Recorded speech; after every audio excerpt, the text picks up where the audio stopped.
우리의 신앙생활에서 가장 위험한 것이 있습니다. 그것은 뭐냐면 하나님의 뜻을 자신의 수단과 방법으로 이루려고 하는 것입니다.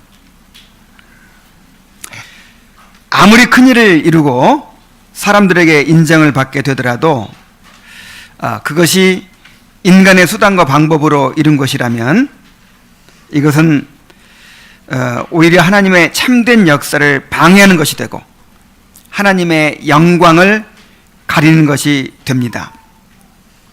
뿐만 아니라 이런 일들이 우리 삶을 어렵게 만들고 우리를 더욱 부패하게 만드는 것입니다. 오늘 우리가 살펴보려고 하는 창세기 16장의 말씀이 그것을 잘 보여줍니다. 아브라함과 사레는 하나님의 약속을 기다리지 못하고 인간의 수단과 방법으로 후손을 얻으려고 했습니다.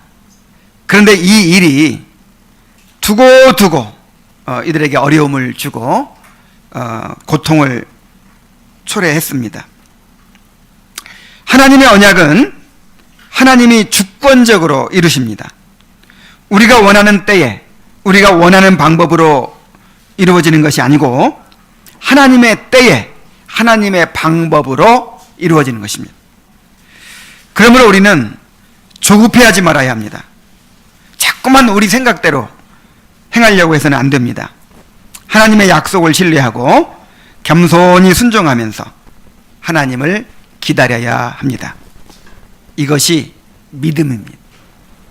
본문을 통해서 이에 대해서 귀중한 교훈을 얻게 되기를 바랍니다. 자, 먼저 아브라함과 사레가 이제 하갈을 통해서 후손을 얻으려고 시도하는 내용을 한번 살펴봅시다. 아브라함과 사레는 오랜 기다림에 지쳐서 출산에 대한 소망을 잃어버리게 되었습니다. 1절에 보면 아브라함의 아내 사레는 출산하지 못하였고 라고 말하죠. 하나님께서 후손을 주신다고 약속하셨기 때문에 이제나 저제나 기다리고 또 기다렸지만 10년이 지났는데도 자녀가 생기지 않았습니다. 그래서 이제 기다리다 지쳐버렸어요. 이제는 더 이상 자식을 기대할 수 없는 상태가 되었다고 판단을 했습니다. 당시 아브라함은 85세, 사레는 75세였어요. 아마도 거의 폐경에 가까운 그런 때가 되었을 것으로 보입니다. 우리는 본문의 행간에서 이 부부의 깊은 좌절감을 느낄 수 있어요. 우리에게도 이런 경험들이 있습니다. 하나님의 약속을 붙들고 또는 하나님께서 뭔가 이루어 주시리라는 그런 기대를 가지고 그렇게 하나님을 의지하지만 계속해서 어려움만 가중되고 전혀 길이 보이지 않는 그런 상황들이 우리에게 있습니다. 이런 상황은 우리에게 큰 시험이 됩니다. 그래서 하나님께 대한 신뢰를 거두고 하나님께 맡기지 못하고 인간적인 수단과 방법으로 그 어려움을 벗어나 보려고 하게 됩니다.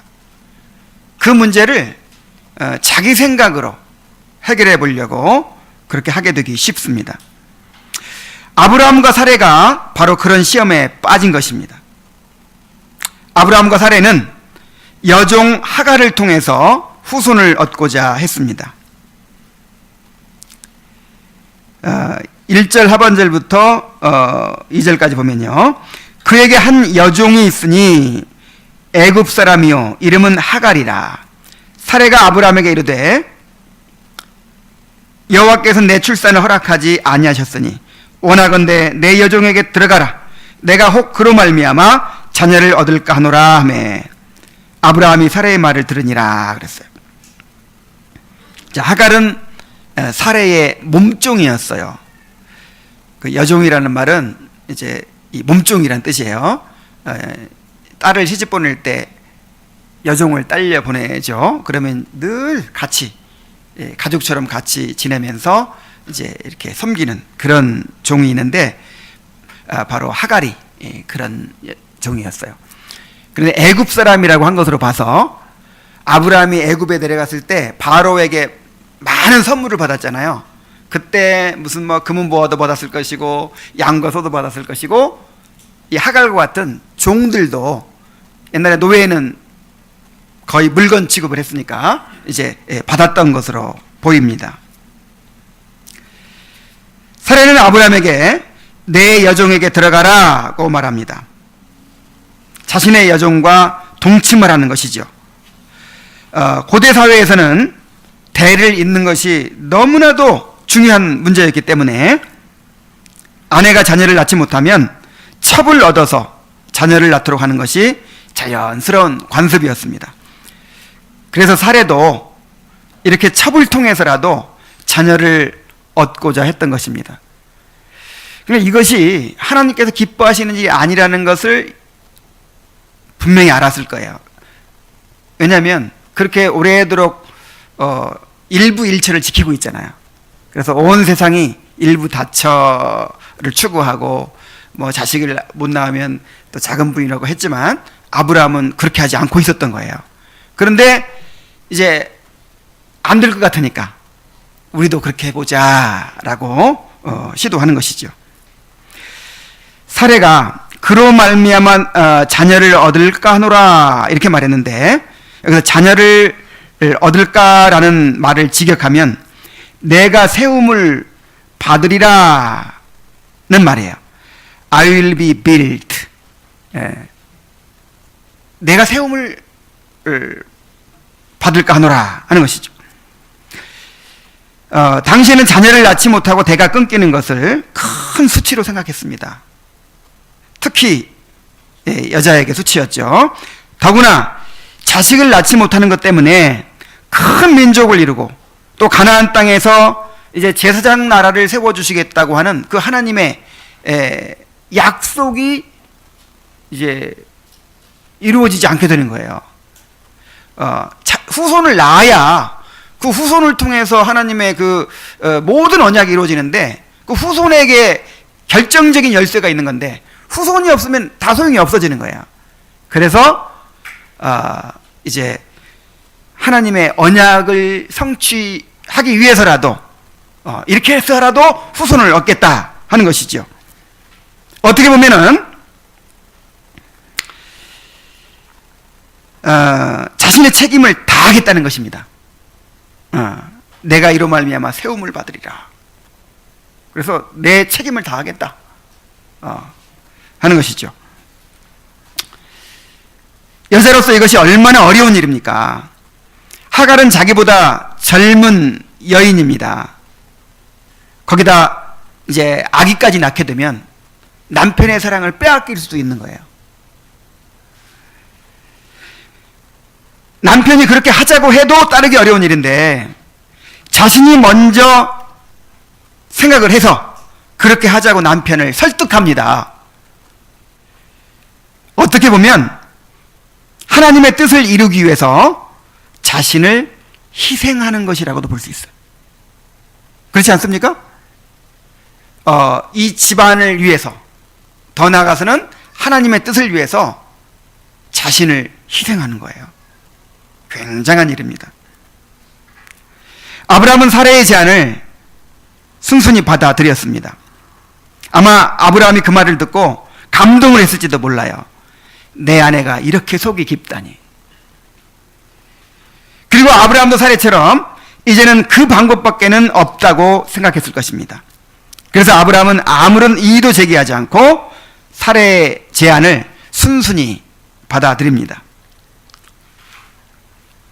모세는 3절에 아브라함의 아내 사례가 그 여종 애굽 사람 하갈을 데려다가 그 남편 아브라함에게 첩으로 준 때는 아브라함이 가나안 땅에 거주한 지 10년 후였더라는 말을 덧붙이고 있어요.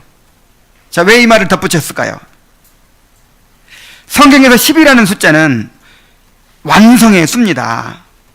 그러니까 10년을 기다렸다는 거예요. 10년을 기다렸으니까 할 만큼 했다는 거죠.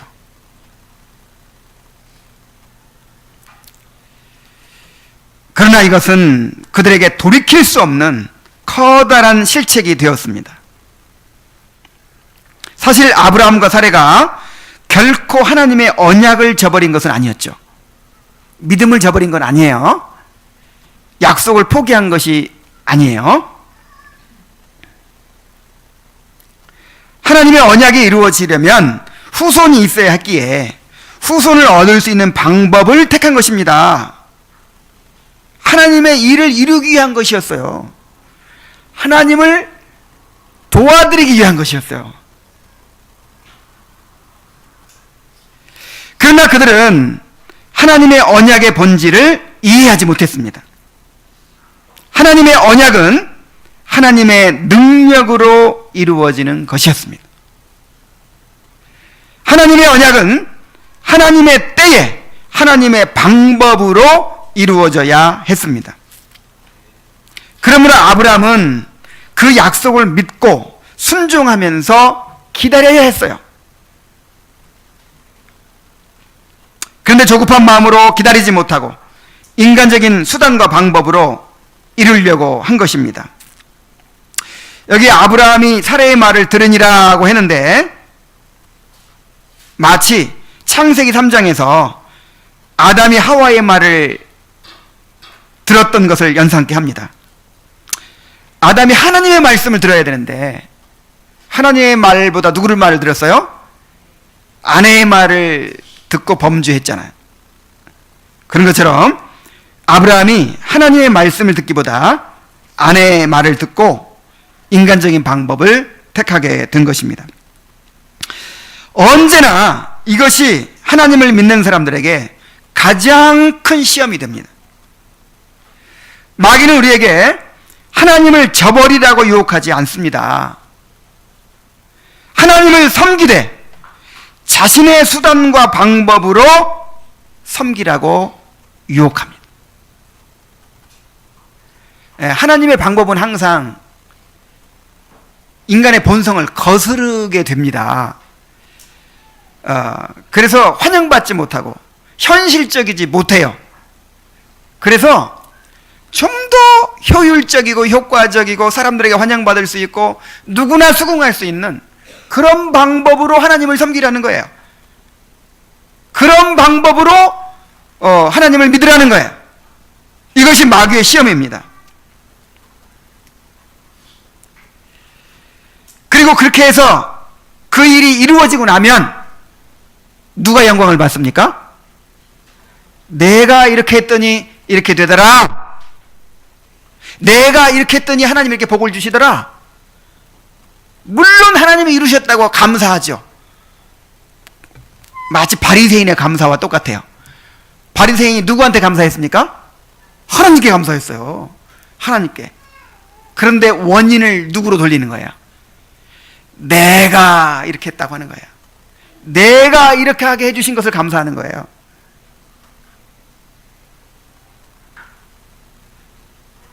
자, 마귀의 유혹이 뭐라고요?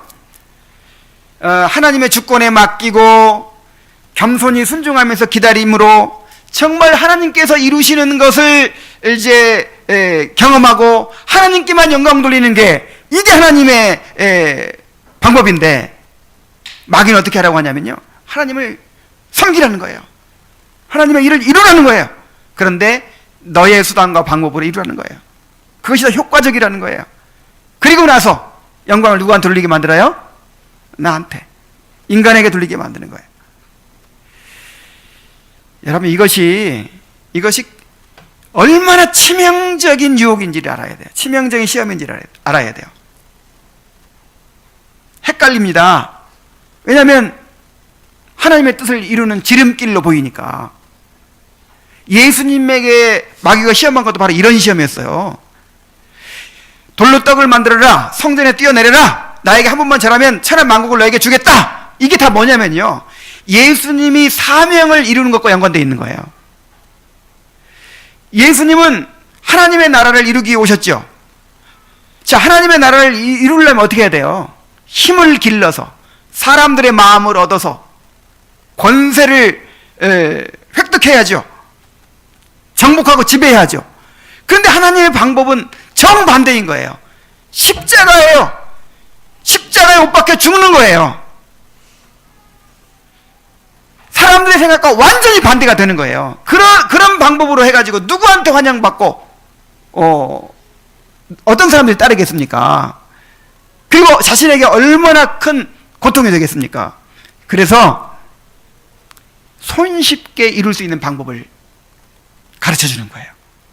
돌로 떡을 만들면, 사람들의 그 욕망을 채워주면, 그리고 성전에서 뛰어내려서 신비한 기적들을 보여주면, 그리고 나한테 한 번만 타협해서 십자가 없이 이렇게 천하 만국을 다 다스리는 권세를 얻으면, 십자가 없이도 너무나도 손쉽게 사람들에게 환영받으면서 그렇게 하나님의 나라를 이룰 수 있는 거예요.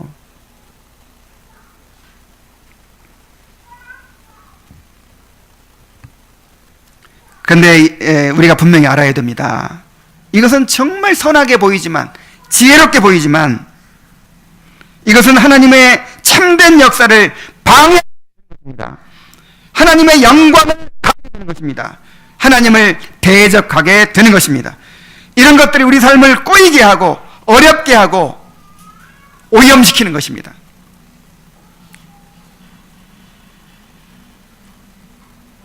자, 인간의 수단과 방법으로 그렇게 하나님의 뜻을 이루려고 한 결과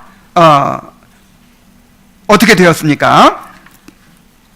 아브라함과 사레는 하나님의 약속을 믿지 못하고 인간적인 수단과 방법으로 자손을 얻으려 한 것 때문에 엄청난 대가를 치르게 됩니다. 4절부터 6절까지 보겠습니다. 아브라함이 하갈과 동침하였더니 하갈이 임신하매 그가 자기의 임신함을 알고 그의 여주인을 멸시한지라. 사레가 아브라함에게 이르되 내가 받는 모욕은 당신이 받아야 옳도다. 내가 나의 여종을 당신의 품에 두었거늘 그가 자기의 임신함을 알고 나를 멸시하니 당신과 나 사이에 여호와께서 판단하시기를 원하노라. 아브라함이 사라에게 이르되 당신의 여종은 당신의 수중에 있으니 당신의 눈에 좋을 대로 그에게 행하라 하매 사레가 하갈을 학대하였더니 하갈이 사레 앞에서 도망하였더라. 자, 여기서부터는 이제 이 아침 드라마가 이렇게 등장을 합니다. 대개 이제 우리 아침 그 여자들 잘 보는 드라마 보면은 항상 뭐가 문제가 돼요? 그 출생의 비밀이 나오죠. 과거 언제 낳았던 그 이제 자녀가 어떻게 해서 이렇게 친부모를 만나게 되고 항상 뭐 이런 얘기가 나오죠. 이 본문을 읽으면서 꼭 그 아침 드라마가 재현되는 것 같은 그런 느낌이 들었어요. 자, 한번 살펴봅시다. 하갈이 이제 아기를 갖게 됐습니다. 자, 이런 걸로 봐서 그 아기를 낳지 못하는 문제가 사례의 문제였다는 걸 알 수 있죠. 이렇게 아기를 낳게 되자 마음이 높아졌어요. 그래서 사례를 멸시하기 시작합니다. 천한 몸종이었는데 하루아침에 부족장에 첩이 되고 거기다가 아들까지 잉태를 했습니다. 그런데 이 아들이 보통 아들입니까? 이 집안을 살린 거예요. 아주 이 집안에 큰 일을 한 거예요. 누가 못한 일인데? 사례가 못한 일인데 내가 한 거예요. 그래서 의기양양합니다. 그녀는 한껏 마음이 높아져서 자신의 상전이었던 사례를 멸시합니다. 이제 막 맘먹으려고 그래요. 그냥 무시해요. 자기가 젊고 또 아기까지 잉태했으니까 이제 아브라함의 사랑도 내 것이 됐다 이렇게 생각했던 것 같아요. 자, 사례는 또 어떻습니까? 이제 사례는 남편을 여종에게 빼앗긴 것만 해도 너무나도 가슴 아픈 일인데 정말 그 여자로서 할 수 없는 일을 한 거잖아요. 이 집안을 살리기 위해서, 남편을 위해서 또 하나님의 뜻을 위해서 그렇게 자기 한 몸 희생한 건데, 칭찬받고 인정받고 그래야 위로받고 그래도 부족한데 그 천한 여종에게 무시를 당하는 거예요. 참을 수가 없었습니다. 그래서 모든 분풀이를 남편에게 합니다. 내가 받는 모욕은 당신이 받아야 옳도다. 그러니까 지금 또 뭐라 그래요? 내가 나의 여종을 당신의 품에 두었거늘 그가 자기 임신함을 알고 나를 멸시하니 당신과 나 사이에 여호와께서 판단하시기를 원하노라. 지금 사례가요, 얼마나 자기의가 충만해 있는지를 알 수 있죠. 이게 다 누구 잘못 때문에 생긴 일이에요. 하나님의 입장에 서면은 사례가 지금 잘못된 씨를 심은 거잖아요. 근데 지금 자기 잘못은 깨닫지 못하고요, 나는 지금 이 집안을 위해서 이렇게 희생을 했는데 내가 왜 대접받아야 되느냐, 내 남편을 위해서 그렇게 한 건데 내가 왜 이런 대접을 받아야 되느냐. 그러면서 남편에게 분풀이를 합니다. 이 모욕을 누가 받아야 옳다? 당신이 받아야 옳다. 내가 당신 위해서 한 거니까. 그리고 하나님 앞에서 떳떳해요. 이야, 정말 이 자기의가 충만한 사람들은요, 하나님 앞에서 이렇게 떳떳합니다. 하나님이 당신과 나 사이에 판단하시기를 원하노라. 하나님도 내 편 들어줄 거라 이 말이에요. 정말 무서워요. 자기 죄를 보지 못하는 거. 기도를 열심히 하면서도요, 자기의 죄를 보지 못하는 사람이 있어요. 그 바리새인. 예? 여러분, 기도하면서 우리가 성경 읽으면서 뭘 발견해야 돼요? 우리가 하나님 앞에 딱 서면 뭘 발견해야 돼요? 자기 죄를 발견해야 되는 거예요. 그런데 그렇게 기도 열심히 하면서, 그렇게 성경 열심히 읽으면서 자기의 죄를 못 봐. 정말 이런 비극이 어디 있습니까?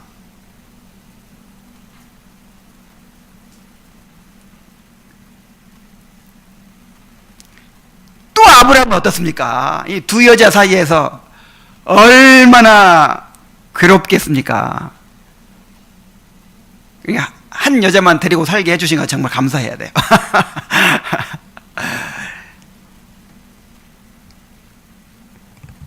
아브라함도 정말 괴로웠을 거예요.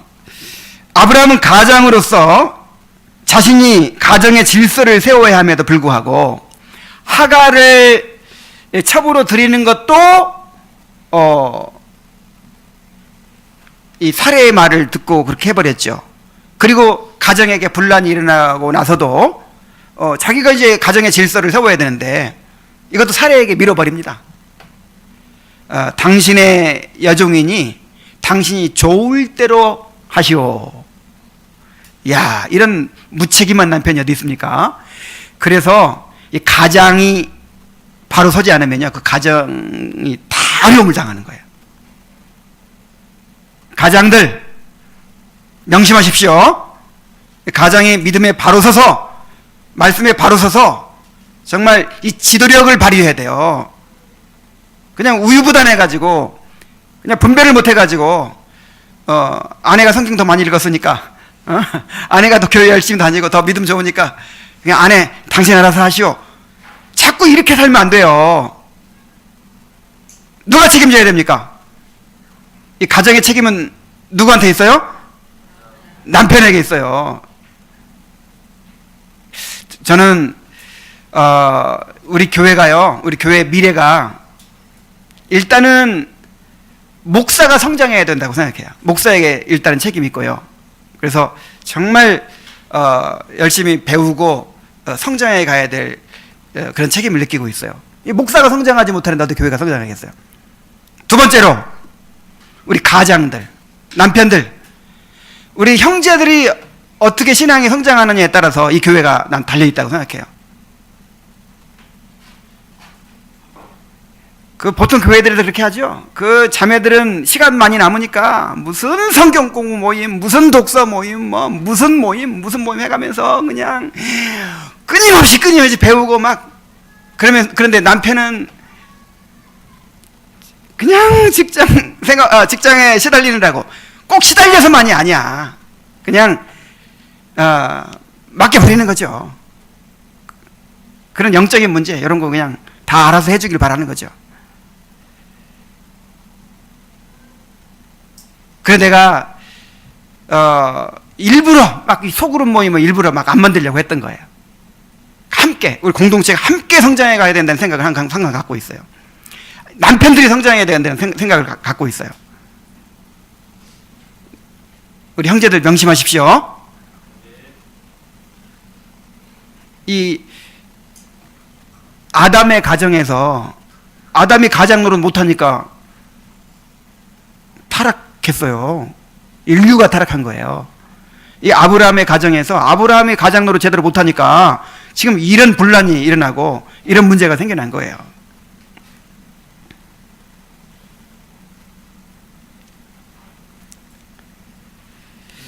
자, 이제 또 사례가 남편으로부터 허락까지 받았겠다. 마음 놓고 하갈에게 복수를 합니다. 여자가 한을 품으면 5,6월에도 된소리가 내린다. 그렇죠? 그런데 얼마나 독하게 대했겠습니까? 하갈을. 아마도 다시 종의 자리로 낮췄을 거예요. 그리고 천한 일을 지키고 막 매질까지 했을지도 모릅니다. 이렇게 학대를 받는 하갈은 또 얼마나 견디기 어려웠겠습니까? 가만히 있는 사람을 자기들이 첩으로 만들어 놓고 이제 와서 다시 종으로 낮추고 미워하고 학대하니 얼마나 하갈의 입장에서는 또 억울합니까? 그녀는 무엇보다도 자신을 지켜주지 않고 학대당하도록 내어준 아브라함에게 깊은 배신감을 느꼈을 것입니다. 그래서 급기야 애굽으로 도망을 치게 됩니다. 임신한 몸으로 드넓은 광야를 건너서 애굽으로 가는 거예요. 이것은 이 젊은 장정들도 어려운 길입니다.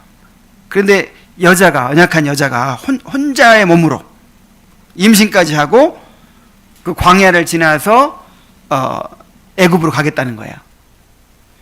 이 괴로움이 얼마나 컸던가를 알 수 있습니다.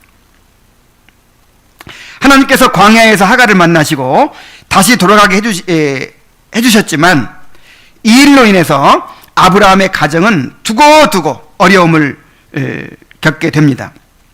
그런데 이 가정의 불화만이 아니에요. 하갈이 낳은 이스마엘과 또 사레가 나중에 낳은 이제 이삭이 서로 원수가 되죠. 그래서 결국 같이 있을 수 없다 해가지고 이제 서로 갈라지게 됩니다. 그런데요, 대대로 이삭의 자손과 이스마엘의 자손이 대대로 서로 반목하고 투쟁하고 피비린내 나오는 싸움을 싸우게 됐어요. 오늘날까지도. 저 아랍 사람들은 자신들의 조상을 누구로 여기는 줄 아십니까? 이스마엘. 이 회교도들의 조상은 이스마엘이에요. 회교도들이라고 하면 안 되겠구나. 왜냐면 아랍 사람 말고도 회교도들이 있으니까. 이 아랍 사람들은요, 자기들도 아브라함의 후손이라고 해요. 자기들도 아브라함의 후손인데 그 중에서 누구의 후손이다? 이스마엘의 후손이다. 그리고 유대인들은 누구의 후손이에요? 아브라함의 후손인데 이삭의 후손이에요. 그래서 지금까지도 이삭의 후손과 아브라함의 후손이 이렇게 서로가 없어져야 끝나는 거예요. 서로의 존재를 인정하지 않으니까. 그래서 중동이 항상 화약고가 되잖아요.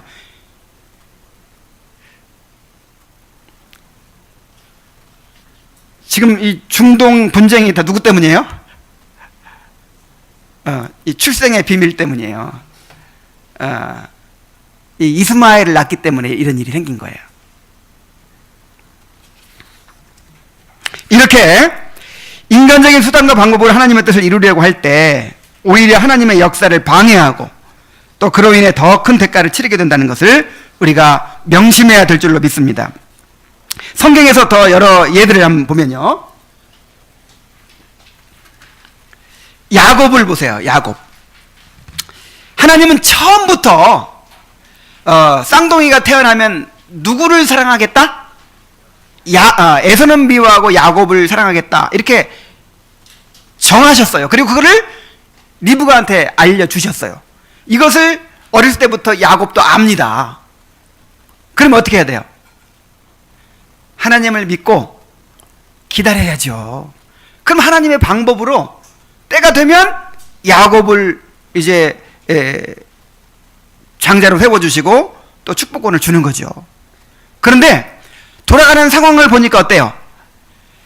에서를 더 사랑하네? 아버지 이삭 에서를 더 사랑하고 이제 에서에게 축복을 해주려고 막 하는 거예요. 내가 여기서 무슨 수술을 쓰지 않으면 뺏기고 말겠다. 그리고는 이제 자기를 에서로 꾸미고 앞을 보지 못하는 아버지를 속여서 축복을 받아냅니다. 그 결과 어떻게 됐습니까? 그 인생이 너무나도 험악했어요. 야곱 하면 무슨 생각이 떠오릅니까? 자신의 꾀, 자신의 생각, 이걸 앞세우는 사람이라는 생각이 들죠. 이렇게 자기의가 강하기 때문에, 자기 생각이 강하기 때문에 이것을 깨뜨리기 위해서 20년 동안이나 라반의 집에서 그렇게 자기가 속인 것처럼 소금을 당하고 또 그렇게 중노동을 노예처럼 하면서 연단이 된 거예요. 하나님은 그가 자기 꾀를 버리고 자기 수단과 방법을 포기할 때까지 그를 연단하셔야 했습니다. 자, 모세를 보세요. 모세는요, 바로 왕궁에서 왕자처럼 자랐어요. 그런데도 자기가 유대인인 걸 알고 하나님의 언약을 알았기 때문에 천한 노예 백성들과 함께 운명을 같이 하고, 그리고 그들의 구원을 위해서 자기의 삶을 바치겠다라고 하는 그런 헌신된 사람이었어요. 믿음도 있고 헌신도 돼 있는 사람이었어요. 그런데 아직 뭐가 남았어요? 자기 꾀가 남았어요. 자기 생각이 남아있어요. 그러니까 자기 의가 아직 남아있는 거예요. 그래가지고 애굽 사람이 동족을 학대하는 걸 보고는 어떻게 했어요? 그냥 정의감에 사로잡혀가지고 쳐서 죽이고 모래속에 감추었습니다. 자, 이것이 이스라엘 백성을 구원하는 일에 무슨 도움이 됐겠습니까? 여러분 생각해 보세요. 이스라엘 백성을 구원하는 일은 하나님의 때에, 하나님의 방법으로 이루어지는 거예요. 하나님께서 이루시는 일이에요. 그런데 내가 아니면 누가 하랴? 딱 봐도 내가 해야 돼. 그리고 내가 이렇게 교육받았잖아요. 내가 아니면 할 사람이 없는 거야. 그러니까 인간적으로 보면 정말 헌신된 사람이죠. 너무 훌륭하죠. 그런데 그 훌륭함 때문에 모세가 어떻게 됐어요?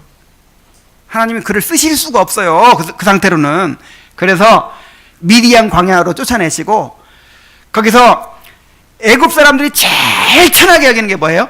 같이 밥도 안 먹는 사람들, 양치는 사람들이죠. 왕자가, 애굽 왕궁에 살던 왕자가 어떻게 됐어요? 맨 밑바닥에 양치는 자리에까지 내려가가지고 몇 년간? 40년간을 연단받은 거예요. 40년간. 그래가지고 나중에 나는 아무것도 할 수 없습니다 까지 된 거예요. 그때 하나님께서 부르셨어요. 그때. 자, 또 사무엘을 봅시다. 사무엘이야말로 정말 열심 있는 사람이에요. 하나님의 일을 위해서 정말 열심을 가진 사람이었어요. 사무엘이 아니라 사울. 자, 그래서 사무엘상 13장에 보면 이제 블레셋과의 전쟁 이야기가 나오는데, 이제 블레셋과 양군이 대치하고 있습니다. 그런데 이 블레셋과 상대가 안 돼요. 이 전력이. 그래서 하나님께서 반드시 복을 주셔야 이길 수 있는 거예요. 그래서 사무엘이 내가 가서 하나님 앞에 제사를 드릴 때까지 기다리시오 그랬어요. 근데 이제나 저제나 기다려도 사무엘이 안 와요. 그리고 이 군사들은 두려워가지고 탈영자가 속출하기 시작합니다. 그때 사울이 어떻게 했습니까? 또 이제 하나님을 도와드리는 거죠. 사무엘은 언제 올지 모르니까. 그리고 이 군사들이 다 탈영을 하면 어떻게 돼요? 이길 수가 없잖아요. 그럼 하나님의 일이 이루어질 수가 없어. 그래서 하나님의 일을 이루기 위해서 제물을 가져와라. 내가 제사를 드리겠다 하고는 자기가 제사를 드린 거예요. 제사장도 아닌데.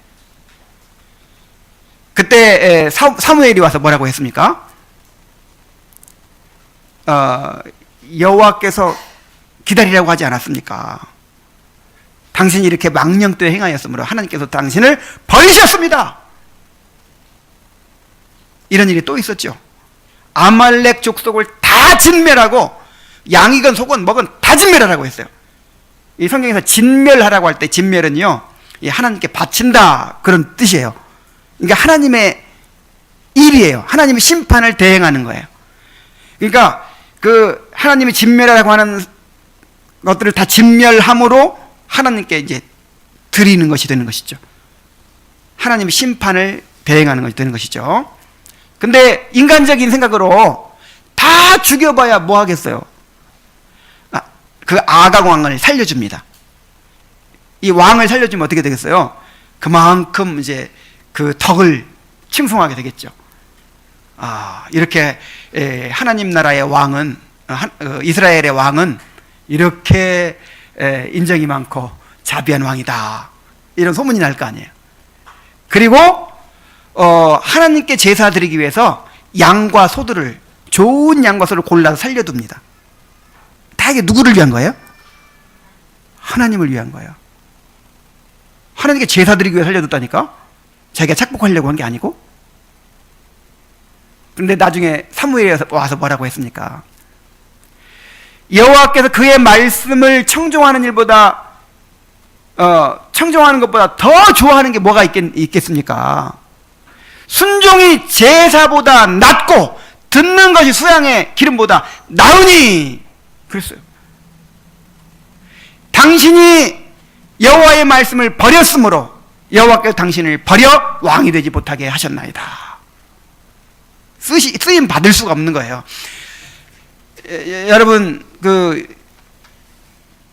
중식 당번들 있죠. 조장들이 있어요.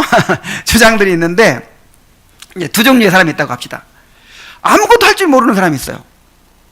그냥 시키는 것만 하는 사람이 있어요. 좀 훌륭하지 못하죠. 근데 정말 열심히 있고 충성된 사람이 있어요. 그래가지고 막 시키지 않은 일까지 막 해. 막 소금을 자기 마음대로 더 쳐버리고 그냥 고춧가루 더 넣어버리고 막 기름을 넣어야 되는데 막 물을 넣어버리고 막 이래요. 자기 생각대로. 자, 누구를 쓰시겠어요? 여러분. 아무것도 할 줄 몰라가지고 시키는 대로 하는 사람이 더 시키는 사람 데리고 하겠어요? 아니면 자기 열심히 막 많아가지고 자기 생각대로 말 안 듣고 막 자기 마음대로 막 하는 사람을 쓰겠어요? 우리 사람도 그런데 여러분, 하나님은요 우리의 도움 필요한 분이 아니거든요.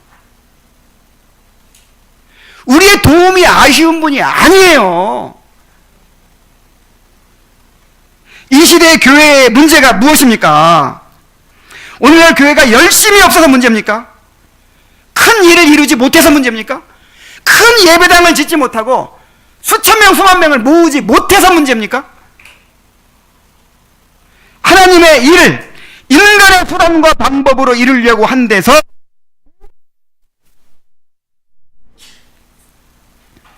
성경 그대로 복음을 전하면 누가 믿겠어요? 인간의 생각으로. 성경은 맨날 죄인이라고 하고 회개하라고 하고, 이 성경은 절대로 이 죄인들에게 친절하지 않습니다. 하나님의 진노를 얘기하고 심판을 얘기하면 회개하라고 요구하는 거예요. 근데 그대로 하면은 누가 교회에 오겠어요? 그러니까 하나님 도와드리는 거죠. 세계 복음화를 위해서 복음화를 이루기 위해서 하나님을 도와드리기 위해서 이 복음을 왜곡시켜요. 하나님은 사랑의 하나님입니다.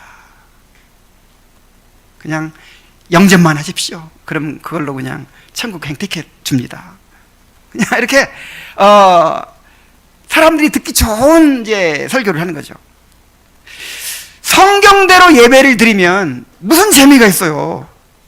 그 옛날 구약시대 제사와 이방인의 제사는 너무나 차이가 납니다. 구약시대 제사는요, 어이구, 불편해요. 그냥 죄를 회개해야지, 그냥 하나님이 벌 줄까봐 두려워해야지. 아이고, 근데 이방인의 제사는 어때요? 춤추고, 뛰고, 놀고, 심지어 그냥 여자, 남자 올려서 그냥 이상한 짓까지 하고, 너무 재밌는 거예요. 떡도 건포도 떡을 먹어요. 이런 이제 사람의 그 종교심이 있기 때문에 성경대로 예배를 드리면 재미가 없는 거야.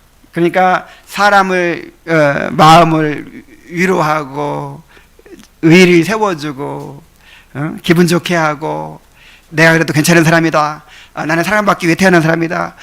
뭔가 이런 느낌을 갖게 해주는 이제 그런 예배를 고안하는 거죠. 성경대로 교회 질서를 세우면 너무 어려워요. 너무 시간이 오래 걸리고 큰 교회를 이루기가 어려워요. 그렇게 하면. 그러니까 하나님을 위하여 하나님의 교회가 더 커지기 위해서 인간의 경영 방법으로 조직을 합니다. 그리고 직분자들을 그렇게 세웁니다. 그리고 그렇게 교회를 운영해 가요.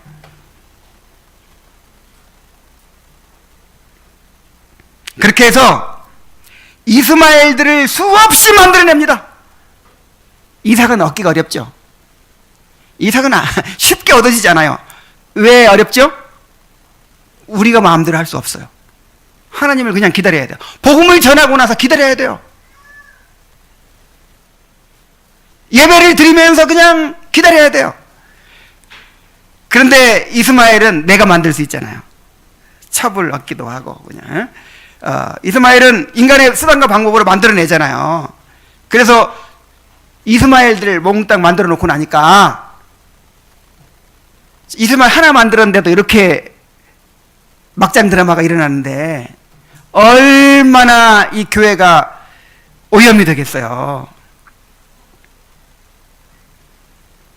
우리의 삶에서도 대개 문제가 생기고 일이 꼬이게 되는 경우를 보면은 하나님을 기다리지 못하고 자꾸만 자기 생각을 고집하고 자신의 수단과 방법으로 모든 일을 이루려고 하는 데서 문제가 비롯된다는 것을 알 수 있습니다. 하나님을 믿어도 내 방식대로 믿으려고 합니다. 하나님을 섬기면서도 자기 열심으로 자기 뜻대로 그렇게 섬기려고 합니다. 우리의 삶에서도 하나님이 허락하신 일들을 받아들이지 못하고 자기 뜻을 고집하고 하나님의 때를 써요. 이렇게 이루어 주셔야만 하나님은 선하시다는 거예요. 그래서 성경은 이거를 하나님을 시험한다 이렇게 표현합니다. 여러분, 하나님을 시험하는 게 뭐예요? 내가 원하는 게 있어요 지금. 그리고 이것을 이루어 주셔야만 하나님이 좋으신 하나님이고 사랑의 하나님이고 또 선하신 하나님이라고 이렇게 생각하는 거예요. 이게 이스라엘 백성들의 문제였잖아요. 그 광야의 이스라엘 백성들. 하나님은 선하십니다. 하나님 우리에게 선을 행하십니다. 우리의 뜻을 안 이루어 주셔도 그것이 선이에요. 그렇게 받아들여야 돼요. 이것이 다 스스로 하나님이 되려고 하는 죄의 본성입니다. 하나님이 주신 구원의 약속을 믿는 대신에 하나님께 인생을 맡기는 대신에 자신의 힘으로 바벨탑을 쌓고 자기 이름을 내려고 하는 것입니다. 인간의 의는 다 배설물과 같이 더럽다고 했어요. 오직 그리스도의 의로만 하나님께 인정을 받을 수 있다고 성경은 분명히 말하고 있습니다. 그런데 끊임없이 자기 의를 쌓고 자기 의로 인정받으려고 하는 거예요. 내가 이런 사람이다. 내가 이런 일을 행했다. 내가 이렇게 훌륭하다. 끊임없이 이런 것들을 만들어내고 찾아내고 그런 것들 내세우려고 합니다.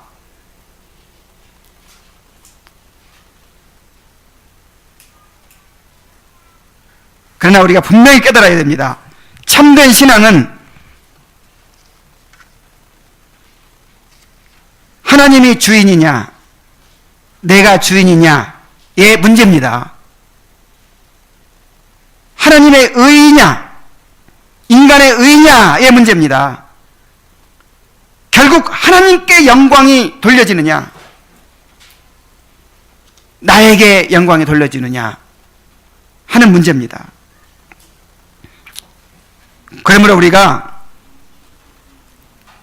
하나님의 약속을 믿고 순종하면서 기다리는 사람들이 되어야 합니다.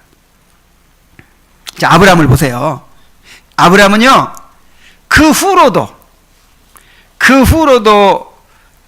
15년을 더 기다려야 됐어요. 후손 낳는 것만 해도 징글징글하죠. 아니, 그렇게 했으면 그 다음 해라도 주시지.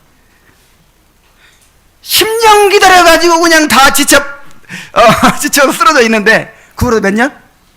15년을 더 기다리게 하시고. 그러니까 다 자기 인간의 수단과 방법이고 뭐고 다 내려놓게 하시는 거예요. 완전히 자기를 포기할 때까지 기다리시는 거예요. 이삭도 야곱도 요셉도 모세도 다윗도 이 성경에 등장하는 모든 믿음의 사람들 다 보면요, 하나님을 기다리는 삶을 살았어요. 무슨 삶? 하나님을 기다리는 삶.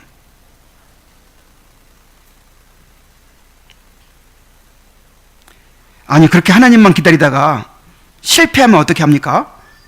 그렇게 하나님의 방법대로만 고집하다가 아무것도 이루어지지 않으면 어떻게 합니까?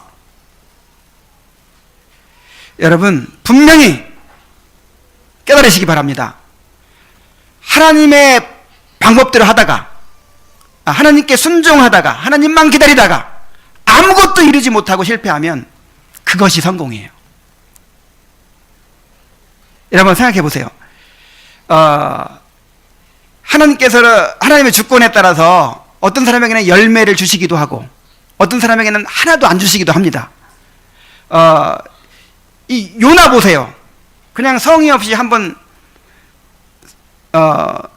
사흘이 지나면 이 성이 무너지리라 그렇게 그 니느웨 성 가서 전했는데 역사 이래 최고의 부흥이 일어났어요.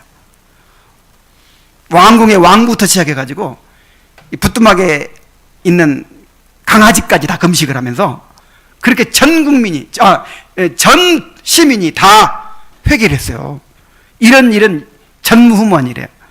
그런데 에레미야를 보세요. 그렇게 하나님의 말씀을 전합니다. 그런데 뺨을 치고 감옥에 가도 구덩이에 던져놓고 그렇게 핍박만 하지 한 사람도 돌이키는 사람이 없어요. 그렇게 마쳤어요. 누가 더 쉬웠겠어요? 누가 더 위대한 일입니까? 아무 연관도 없는데, 아무 결과도 없는데 계속해서 하나님의 말씀에 순종하면서 그렇게 기다리는 삶을 끝까지 살 수 있었다는 거, 그게 진짜 성공이에요. 최고의 성공입니다.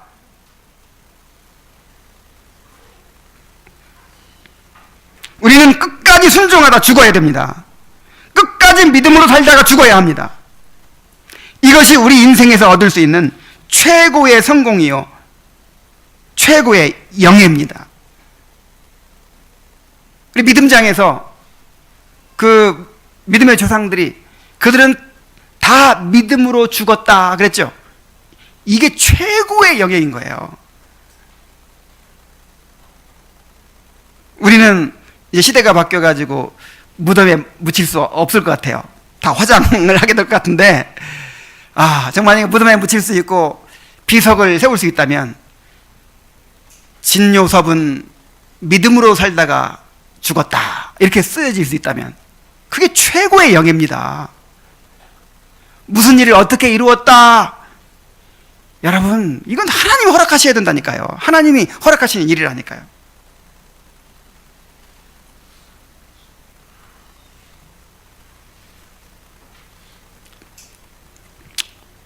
요즘 창세기와 시편 강해를 통해서 이 언약과 믿음에 대한 말씀을 묵상하면서 또 마태복음의 예수님의 순환기사를 읽으면서 믿음으로 산다는 것이 무엇인지를 배우고 있습니다. 이게 다 연결되는 것 같아요. 그렇죠? 만약에 아브라함이 늘 이렇게 하나님 앞에서 기도하고 찬송하고 그랬으면 시편 기자처럼 했을 거예요. 시편 기자처럼. 시편 기자도 아브라함처럼 약속을 받고 그렇게 연단을 받고 있으니까 그런 고백이 나오는 것이고, 하나님은 우리에게 언약을 주시고 자기 이름을 걸고 맹세까지 하셨습니다. 그리고 계속해서 그 언약을 우리에게 선포해 주시고 성례로 확증해 주고 계십니다. 그런데 중요한 것은 하나님은 그 언약을 자신의 무한한 지혜와 능력으로 이루신다는 것입니다. 이것은 전혀 인간의 생각과 판단을 초월하는 것이요, 인간의 상식을 뛰어넘는다는 것입니다. 다시 말하면 우리가 원하는 대로 모든 일이 이루어지지 않는다는 것입니다. 그러므로 우리는 우리가 원하는 대로 우리의 삶이 펼쳐질 것이라고 기대해서는 안 됩니다. 아니, 그래서도 안 돼요. 우리가 원하는 대로 돼서도 안 돼요. 누구 원대로 돼야 돼요? 하나님의 원대로 돼야죠. 우리의 뜻이 아니라 하나님의 뜻이 이루어져야 되고, 우리가 원하는 대로가 아니라 하나님이 원하는 대로 돼야 그게 성공이에요. 그게 축복이에요. 그러므로 하나님께 우리가 원하는 것을 구하기는 하지만 나의 원대로 마옵시고 아버지의 원대로 되기를 원하나이다 라고 하는 복종의 태도가 필요합니다. 예수님도 원하는 건 있었죠. 할 수만 있다면 이 잔을 내게서 옮기시옵소서. 그러나 내 원대로 마시고 아버지의 원대로 되기를 원합니다 했죠. 이러한 복종의 태도, 이것이 믿음이란 말이에요.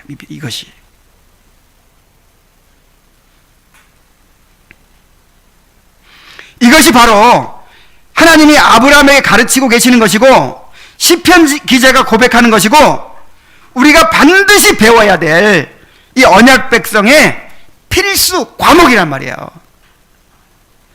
결국 언약에 대한 믿음은 십자가를 받아들이는 것으로 드러납니다. 여기서 십자가라고 하는 것은 나를 복종시키는 말하는 거예요. 나를 굴복시키고 복종시키는 거. 이게 믿음의 증거예요. 우리는 끊임없이 자기를 부인하고 날마다 자기의 십자가를 지고 주님을 따라야 합니다. 주님을 따르기 위해서 날마다 우리의 계획을, 우리의 욕심을, 우리의 조급함을 십자가에 못 박아야 합니다. 하나님이 우리에게 허락하신 일들을 겸손히 받아들여야 합니다.